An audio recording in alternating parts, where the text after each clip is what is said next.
Welcome to the second episode of Sales Stories People Connect. In this episode, we will talk to Amarjeet, who is a rockstar salesman and a senior banker. Thank you so much for all of you for watching episode 1, which is People Buy from People, and sharing all your feedback. Thank you Samir, thank you Kunal, thank you everyone.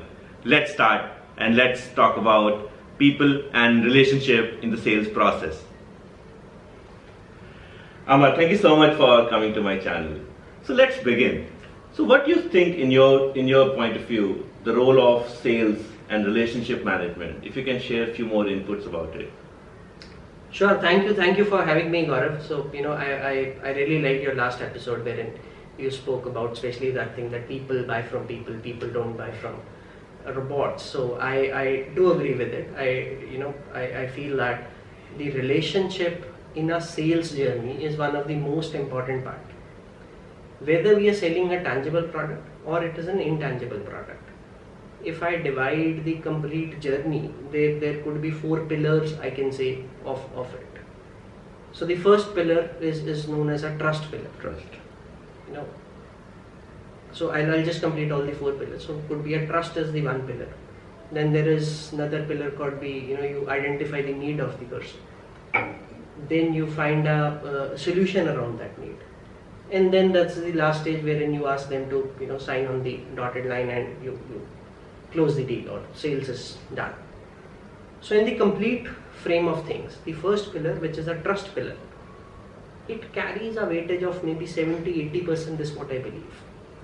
Once your first pillar sets right, remaining all are, it's like a cakewalk and it's keep going on. So in the trust pillar, that's how it starts with. It is one of the main relationship building pillar. That's where you do maximum work. That's where you do, put in maximum efforts. And it's a continuous process. It's not a just you switch it on and switch it off. Yeah. It's just over a period of time you invest into that, and then the trust is built up. So that is why, in the banking terminology or in, we are called relationship managers. We don't call ourselves a sales manager, or there's no terminology called an account manager or something like that. That's why we all are known as relationship managers. Yeah. So I feel it's very important. It's very important, and to invest into relationship is one of the prime thing in the complete sales journey. Absolutely. I think you made a very valid point about trust is the most important factor in the overall sales journey, and then you have solution and the need and the closure follows up. Can you share a bit more example about how you have gone about building trust and especially if you've done most of the B2C kind of sales? Right. So how does this happen and something interesting come up to your mind? Sure, definitely. So a typical sales meeting which happens is, so you either go and meet a client at the office. So obviously I'm cutting on the fixing up the appointment, taking time, and then just going and meeting the client. So either you'll go and meet the person at his place, or he'll come to your office. If it is his place, let's say, take that as an example. It could be an office or his home. So you have to build the relationship. So let's assume it's our first meeting. So you cannot just go and just talk about the product. You got to, come on that similar level of understanding, make things little, pally, make things little simple. So you talk about anything except the product first. You talk about, you go and meet, you talk about, so if it's an office, you can pick up a conversation around how the security system of the office I like the painting in the office. I really like the vision of the company written over there. I really like, your the office overlook. If it's home, you can pick up, a painting. You can look at a painting. You can talk to him about that. Yeah. So it's by this you talk to him on his interest. Yeah. You talk to him about his liking. So find clues everywhere. So you don't just talk about after, because if it's a first meeting or something, you will feel that first meeting is a difficult meeting, so Yeah. you have to do something around it. Absolutely. I think breaking the ice is most Absolutely. important, and what the product you're selling, that comes a much later. The ice breaking, the conversations that follows, and I just remember one of the incident. It was 2005, and one of my close friend now, Saheli, we both used to do sales of credit card products together. So it was like an evening time around 7:30, and we were in Bangalore, and we reached one of the large posh houses in RT Nagar. Now, when we went, the whole family was having dinner, and they were like mamas and chachas, and whole of them, some 14 of them were together, and we were supposed to meet the HNI of one of the HNI was there. So we just introduced, and we said we're from American Express, and normal the conversation happens, and suddenly when I said my name is Gaurav Sachdeva, and in fact they looked at my visiting card, and four of them together said in Hindi, "Arey ye to Sachdeva hai." Wow. And then the discussion happened in Punjabi for like 20 minutes. Punjabi च गल कर रहे थे. तो this was like ice breaking for us, right? The Punjabi and Multan से थे. अब मैंने बोला मैं फाजिलका से हूँ, and then we started having conversations. And this flows, and then finally I think 80% of our conversation, was around that. Around this. And then they had some friends in Canada and all of this. And 20% was finally the signing and the explaining the product, right? It's really interesting. I totally agree. So sometimes you have to talk. So let me just share a couple of things, a similar story around that. So typically a client, what we cater to, if it is between the age of 55, 60 years, so you talk to them on their experiences. Check with them. So for example, just as you said, so I had a similar experience, an army background person. Go meet him, talk to him about the army, talk to him what are the places, areas he have worked with, what locations he have served. Mm-hmm. So you really build that kind of a connect with that client. I remember one of the old client. I still manage their relationship. It's been more than 8-10 years now. So I used to go meet them. It was a very, very basic account. There was a lady, very basic needs. Maybe a fixed deposit kind of a client, doesn't require anything. So which all can be done using an app. It can be done using an internet. So, but I used to go talk to them, meet them. Their home used to be on my way. So I remember, basic things sometimes they'll call me for that, which are not related to bank. Like, ये Airtel का recharge कहाँ से होगा? How do you know that? So it is not you. When you invest into a relationship, you have to be part of that. You have to get into that inner circle of trust or something like that. Then the sales will start happening. Automatically. Yeah. I remember, the lady knitted sweaters for my child when he was born. So you get into that inner circle with the client that it becomes an extended family. Wow. The clients who, I have colleagues for whom the clients times I have seen bringing lunch to office. Yeah. So it's wonderful. It's really amazing. Yeah. I mean, this just about going beyond. Correct. Beyond your KRA. Beyond your KRA. Nobody Absolutely. teaches you this in the sales classrooms or trainings, right? This is just that right? Absolutely. As you said, I was listening to your last conversation that it's not a science, it's not an art, it's something, a beach ka. Yeah. So it is, yes, it is actually that. You need to see where to pick the conversation, you need to see which are the areas we should avoid, not touching that, like politics, religion. There are a lot of controversial topics as well. But yes, you have to get connected, so understand the client's business, take interest that business, client will definitely take interest in you. Yeah. So, that's as simple as that.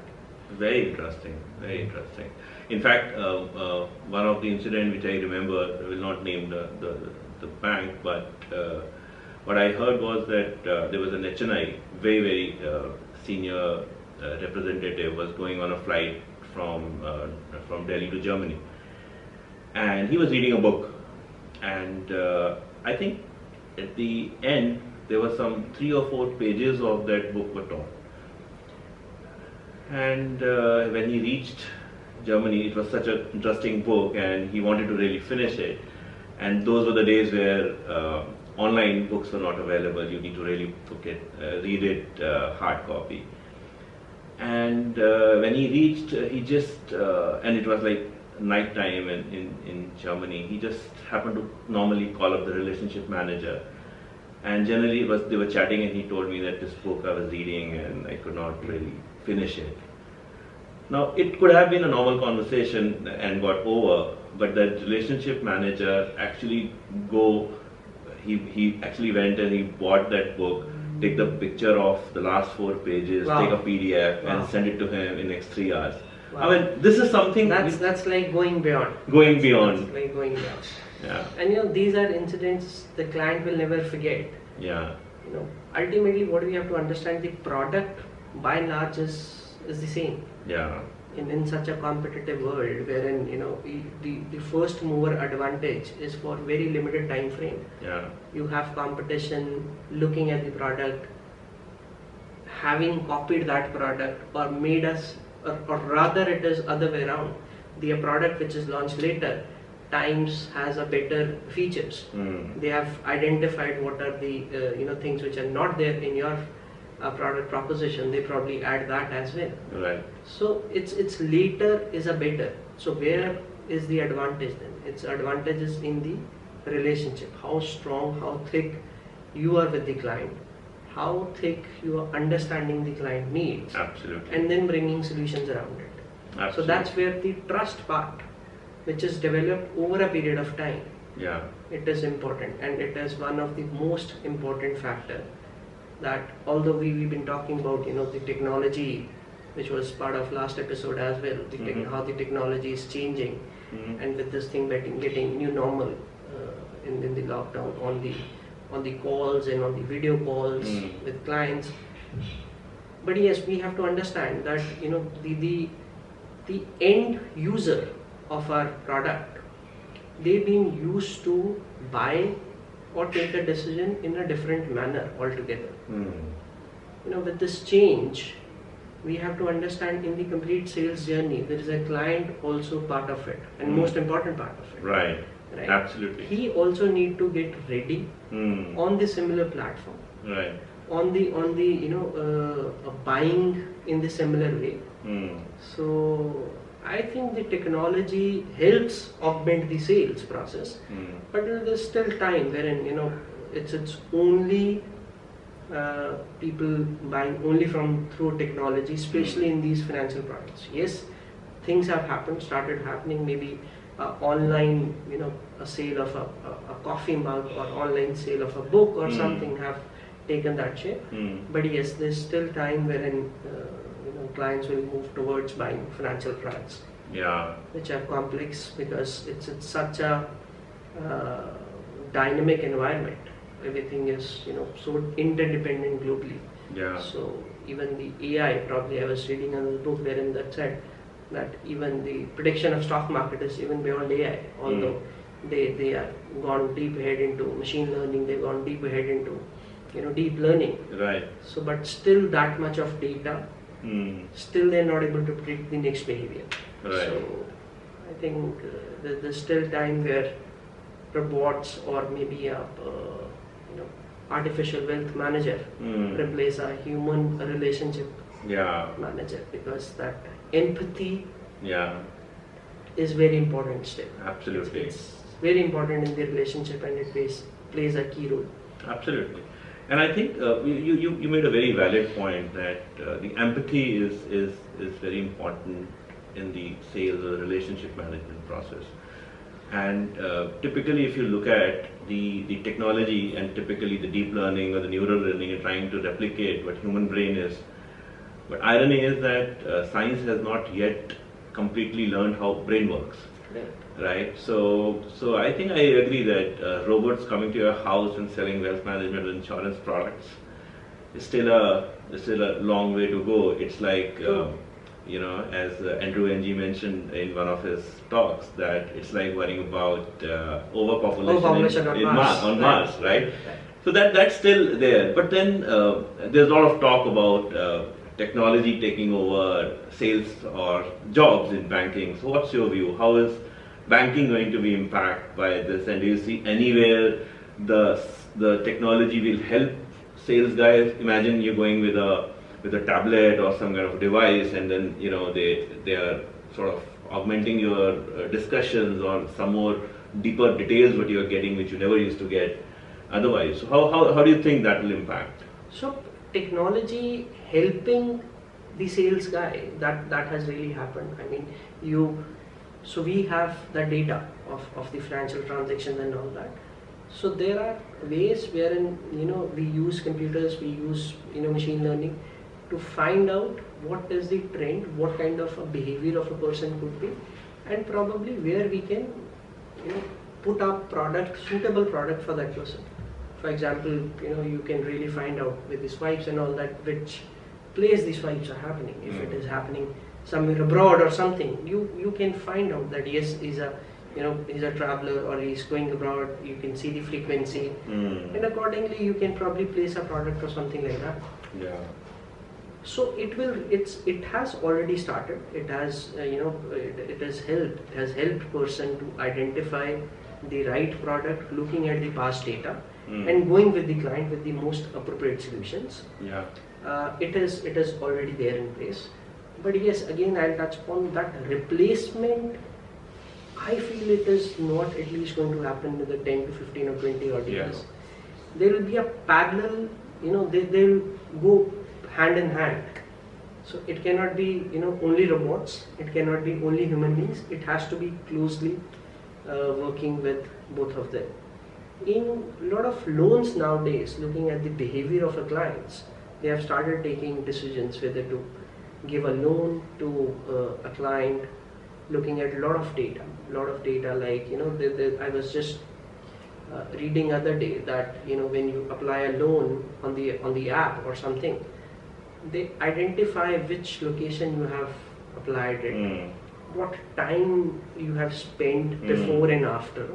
So there's a lot of analysis. In fact, how much battery is there in your Correct. in I your read phone. that. Yeah. So I do not know how exactly it relates it. Yeah. But yes, there is a lot of data by which they are ideas to reduce the NPAs and all that. So I think it's still a long way. Yeah. But in the relationship management, yes, the human beings. So the curve is like this. The curve is like this, but how steep it will be? Yeah.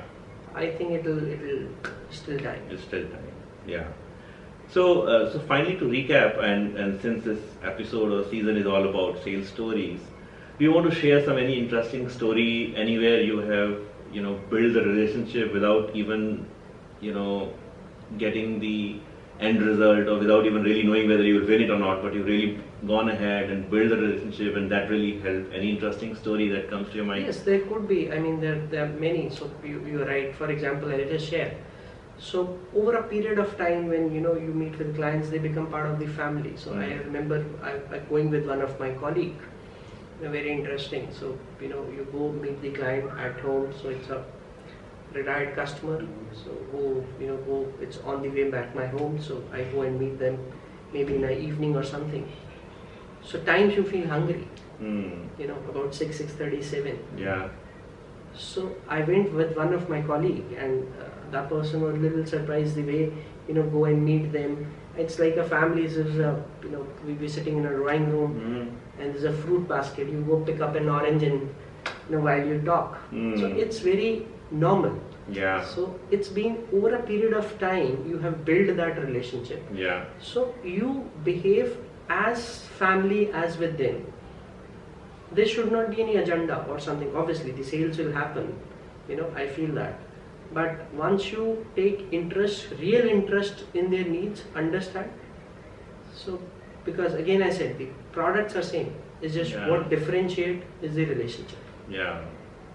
So the differentiation is the relationship, and relationship is more about how you build the trust, and that's what you talked about in the beginning of the show, wherein 70-75% of the sales process Is on the trust part. Is on the that trust major part. pillar, which is on the trust, which is given by the relationships, which is the trust is built because of relationship, and the relationship is built over a period of time where you invest into each and every small things of it. Absolutely.